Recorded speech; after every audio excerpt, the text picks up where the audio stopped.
यह घटनाक्रम केवल एक सीमित सैन्य कार्रवाई नहीं है, बल्कि भारत की भूरणनीतिक सोच में आए एक निर्णायक मोड़ को दर्शाता है। भारतीय सेना द्वारा बांग्लादेश की सीमा के भीतर किया गया यह ऑपरेशन सीधे सीधे चिकन नेक कॉरिडोर की सुरक्षा से जुड़ा हुआ है, जो भारत के उत्तर पूर्वी राज्यों की जीवन रेखा है। यह वही संकरा भूभाग है जो भारत के मुख्य भूभाग को असम, मेघालय, मणिपुर, मिजोरम, त्रिपुरा और अरुणाचल प्रदेश से जोड़ता है। दशकों से यह इलाका भारत की सबसे बड़ी रणनीतिक कमजोरी माना जाता रहा है, क्योंकि किसी भी प्रकार की सैन्य या अर्धसैन्य बाधा पूरे उत्तर पूर्व को शेष भारत से काट सकती है। अब यह कमजोरी भारत को स्वीकार्य नहीं रही। इसी सोच के तहत भारतीय सेना ने एक आक्रामक, स्पष्ट और निर्णायक कदम उठाया। भारतीय सेना ने बांग्लादेश के भीतर उन सैन्य चौकियों को निशाना बनाया जिन्हें लंबे समय से भारत विरोधी गतिविधियों, उकसावे वाली सैन्य तैनाती और सीमा के पास संदिग्ध हलचलों के लिए इस्तेमाल किया जा रहा था। यह कोई अचानक लिया गया फैसला नहीं था। यह महीनों की निगरानी, खुफिया इनपुट और रणनीतिक तैयारी का परिणाम था। भारतीय एजेंसियां बांग्लादेशी सेना की गतिविधियों, हथियारों की तैनाती, सप्लाई रूट्स और मूवमेंट पैटर्न पर लगातार नजर रख रही थीं। जैसे जैसे तस्वीर साफ होती गई, यह स्पष्ट हो गया कि चिकन नेक के आसपास की स्थिति को हल्के में लेना आत्मघाती साबित हो सकता है। इस ऑपरेशन की सबसे महत्वपूर्ण बात यह है कि भारतीय सेना ने सीमा तक सीमित रहने के बजाय लगभग 21 किलोमीटर भीतर तक गहराई में जाकर कार्रवाई की। यह कदम अपने आप में असाधारण है, क्योंकि भारत परंपरागत रूप से पड़ोसी देशों की संप्रभुता के मुद्दे पर अत्यधिक सावधानी बरतता रहा है। लेकिन यहाँ संदेश साफ था, यदि भारत की क्षेत्रीय अखंडता और नागरिकों की सुरक्षा पर सीधा खतरा होगा, तो पारंपरिक संकोच पीछे छोड़ दिए जाएंगे। यह ऑपरेशन किसी प्रतीकात्मक चेतावनी तक सीमित नहीं था। जिन 5 सैन्य चौकियों को नष्ट किया गया, वे रणनीतिक रूप से चुनी गई थी और उनका पूरी तरह खत्म किया जाना यह दिखाता है कि भारत ने आधे अधूरे कदम उठाने से इनकार कर दिया है। इस कार्रवाई की पृष्ठभूमि में भारत की व्यापक सैन्य और बुनियादी तैयारी भी उतनी ही महत्वपूर्ण है। हाल के वर्षों में भारत ने चिकन नेक तक अपनी रेलवे कनेक्टिविटी को मजबूत किया है, जिससे सैनिकों और संसाधनों की तेज आवाजाही संभव हो सके। इसके साथ ही उन्नत वायु रक्षा प्रणालियां तैनात की गईं और राफेल लड़ाकू विमानों को अलर्ट पर रखा गया। इसका सीधा मतलब था कि भारत किसी भी आकस्मिक स्थिति के लिए पूरी तरह तैयार था। यह केवल जमीन पर की गई कार्रवाई नहीं थी, बल्कि हवा, जमीन और खुफिया तंत्र के समन्वय से तैयार किया गया एक पूर्ण सैन्य परिदृश्य था। इस ऑपरेशन का प्रभाव ढाका में तुरंत दिखाई दिया। बांग्लादेश की राजनीतिक और सैन्य नेतृत्व व्यवस्था में खलबली मच गई। प्रतिक्रिया की कमी, असंगठित बयान और अंतर्राष्ट्रीय मंचों पर बढ़ती बेचैनी यह संकेत देती है कि बांग्लादेश इस स्तर की कार्रवाई के लिए तैयार नहीं था। बांग्लादेशी सेना न तो अपने ठिकानों की रक्षा कर पाई और न ही प्रभावी जवाब देने की स्थिति में रही। इससे एक कठोर सच्चाई सामने आई, क्षेत्रीय शक्ति संतुलन में भारत का पल्ला स्पष्ट रूप से भारी है, और अब भारत इस सच्चाई को छिपाने या नरम शब्दों में पेश करने के मूड में नहीं है। इस पूरे घटनाक्रम का एक बेहद संवेदनशील और अनदेखा न किया जा सकने वाला पहलू बांग्लादेश में अल्पसंख्यकों, विशेषकर हिंदुओं पर लगातार हो रहे हमले है। यह कोई नया मुद्दा नहीं है, लेकिन हाल के समय में इसकी तीव्रता और संगठित स्वरूप ने भारत की चिंता को गहरा कर दिया है।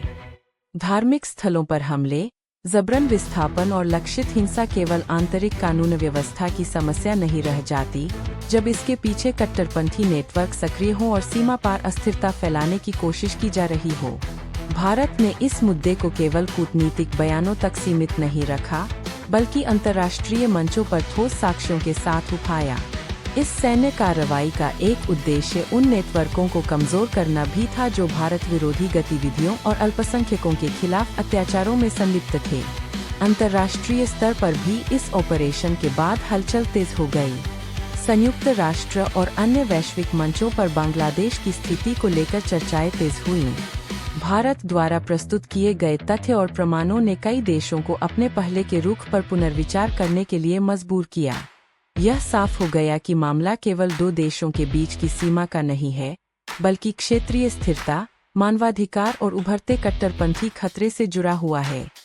भारत ने इस मौके पर खुद को एक ऐसे देश के रूप में पेश किया जो केवल अपने हितों की रक्षा नहीं करता, बल्कि क्षेत्रीय सुरक्षा ढांचे को स्थिर रखने की जिम्मेदारी भी उठाता है। सबसे अहम बात यह है कि यह कार्रवाई किसी तात्कालिक उकसावे का जवाब भर नहीं थी। यह एक दीर्घकालिक रणनीति का हिस्सा है। भारत ने स्पष्ट संकेत दे दिया है कि चिकन नेक कॉरिडोर के साथ किसी भी प्रकार का हस्तक्षेप अब सीधे युद्ध जैसी कार्रवाई माना जाएगा। यह बयान केवल शब्दों का खेल नहीं है। इसके पीछे सैन्य तैयारी, राजनीतिक इच्छा शक्ति और रणनीतिक स्पष्टता है। भारत अब इस क्षेत्र के लिए अस्थायी समाधान नहीं चाहता, बल्कि एक स्थायी और सुरक्षित व्यवस्था स्थापित करने के इरादे से आगे बढ़ रहा है। यह पूरा घटनाक्रम भारत की बदलती सुरक्षा नीति को दर्शाता है, जहां अस्पष्टता और संकोच की जगह स्पष्टता और निर्णायकता ने ले ली है। पड़ोसी देशों को संदेश साफ है, भारत शांति चाहता है, लेकिन कमजोरी के भ्रम में जीने का दौर खत्म हो चुका है। चिकन नेक की सुरक्षा अब केवल एक रणनीतिक जरूरत नहीं, बल्कि राष्ट्रीय संप्रभुता का प्रश्न बन चुकी है। इस सैन्य कार्रवाई के बाद सबसे बड़ा सवाल यही उठता है कि भारत ने यह जोखिम क्यों लिया और इस जोखिम के पीछे असली गणना क्या थी। इसका जवाब भावनाओं में नहीं, ठंडे रणनीतिक गणित में छिपा है। चिकन नेक कॉरिडोर केवल एक भौगोलिक पट्टी नहीं है, यह भारत की आंतरिक एकता का संवेदनशील बिंदु है। अगर यह पट्टी अस्थिर होती है, तो उत्तर पूर्व भारत केवल भौगोलिक रूप से नहीं, बल्कि राजनीतिक और आर्थिक रूप से भी कमजोर पड़ जाता है। पिछले वर्षों में चीन की बढ़ती आक्रामकता, म्यांमार में अस्थिरता और बांग्लादेश के भीतर उभरते कट्टरपंथी नेटवर्कों ने इस खतरे को कई गुना बढ़ा दिया था। भारत जानता था कि अगर अभी स्पष्ट और कठोर कदम नहीं उठाया गया, तो भविष्य में इसकी कीमत कहीं ज्यादा भारी होगी। इस ऑपरेशन ने एक और सच्चाई को उजागर किया, दक्षिण एशिया में शक्ति संतुलन तेजी से बदल रहा है। लंबे समय तक भारत पर यह आरोप लगता रहा कि वह सॉफ्ट स्टेट की तरह व्यवहार करता है, जहां लाल रेखाएं तो खींची जाती है, लेकिन उन्हें पार करने पर ठोस प्रतिक्रिया नहीं होती। इस बार ऐसा नहीं हुआ। भारत ने न केवल लाल रेखा खींची, बल्कि यह भी दिखा दिया कि उस रेखा को पार करने की कीमत क्या होगी। यह संदेश केवल बांग्लादेश के लिए नहीं था, बल्कि पूरे क्षेत्र के लिए था, जिसमें चीन, पाकिस्तान और अन्य बाहरी ताकतें भी शामिल है, जो उत्तर पूर्व भारत को कमजोर कड़ी मानकर रणनीतियां बनाती रही है। बांग्लादेश की आंतरिक स्थिति भी इस घटनाक्रम में एक अहम कारक है। हाल के वर्षों में वहां की राजनीति लगातार अस्थिर रही है। सत्ता संघर्ष, सैन्य और असैन्य संस्थाओं के बीच तनाव और कट्टरपंथी समूहों की बढ़ती पकड़ ने हालात को जटिल बना दिया है। जब राज्य कमजोर होता है, तो उसकी जमीन अक्सर ऐसे तत्वों के लिए सुरक्षित पनाहगाह बन जाती है, जो पड़ोसी देशों के लिए खतरा पैदा करते हैं। भारत इस पैटर्न को पहले भी देख चुका है, चाहे वह पूर्वी पाकिस्तान का दौर हो या बाद में सीमा पार उग्रवाद का फैलाव। इस बार भारत ने इंतजार करने के बजाय पहल करना बेहतर समझा। इस ऑपरेशन का एक रणनीतिक पहलू यह भी है कि भारत ने इसे सीमित और नियंत्रित रखा। लक्ष्य स्पष्ट थे, समय सीमित था और वापसी की योजना पहले से तय थी। इसका मतलब यह था कि भारत किसी लंबे युद्ध या कब्जे की राजनीति में नहीं फंसना चाहता। उद्देश्य केवल यह दिखाना था कि भारत की सुरक्षा से खेलने की गुंजाइश अब खत्म हो चुकी है। यही वजह है कि ऑपरेशन के बाद भारत ने आक्रामक बयानबाजी के बजाय कूटनीतिक मोर्चे पर अपनी स्थिति को मजबूत किया और अंतर्राष्ट्रीय समुदाय के सामने अपने कदम को सुरक्षा और स्थिरता के संदर्भ में रखा। अल्पसंख्यकों के मुद्दे पर भारत की भूमिका को भी इसी संदर्भ में समझना होगा। बांग्लादेश में हिंदुओं और अन्य अल्पसंख्यकों पर हो रहे हमले केवल मानवीय चिंता का विषय नहीं है, बल्कि वे क्षेत्रीय अस्थिरता को भी जन्म देते हैं। जब एक समुदाय लगातार निशाने पर होता है, तो पलायन, हिंसा और प्रतिरोध की श्रृंखला शुरू होती है, जिसका असर सीमाओं के पार तक जाता है।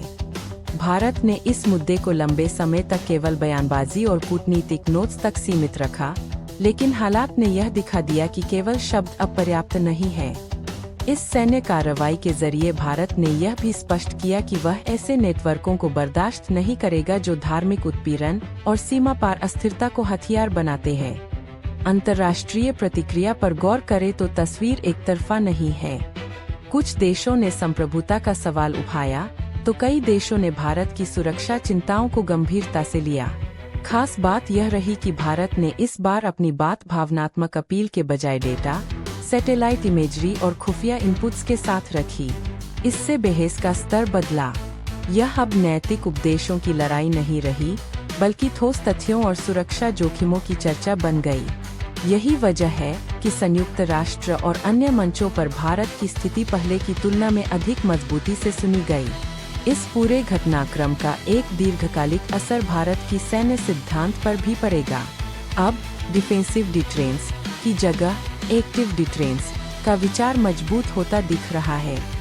इसका मतलब यह नहीं है कि भारत युद्ध चाहता है, बल्कि यह कि भारत अब खतरे के पूरी तरह पनपने का इंतजार नहीं करेगा। अगर संकेत साफ है और जोखिम स्पष्ट है, तो पहले कदम उठाने से हिचकिचाया नहीं जाएगा।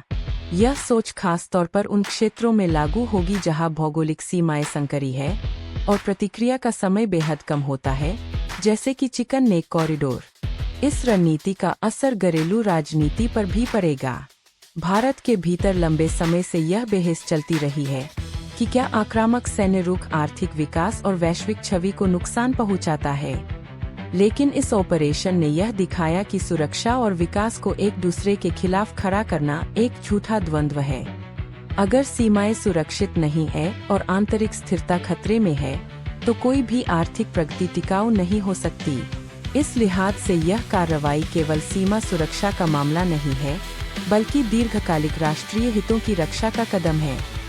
सबसे महत्वपूर्ण संदेश यह है कि भारत अब प्रतिक्रियावादी नहीं, बल्कि पूर्वानुमान आधारित नीति पर चल रहा है। यह बदलाव अचानक नहीं आया है, बल्कि पिछले एक दशक में सैन्य आधुनिकीकरण, बुनियादी ढांचे के विकास और राजनीतिक इच्छा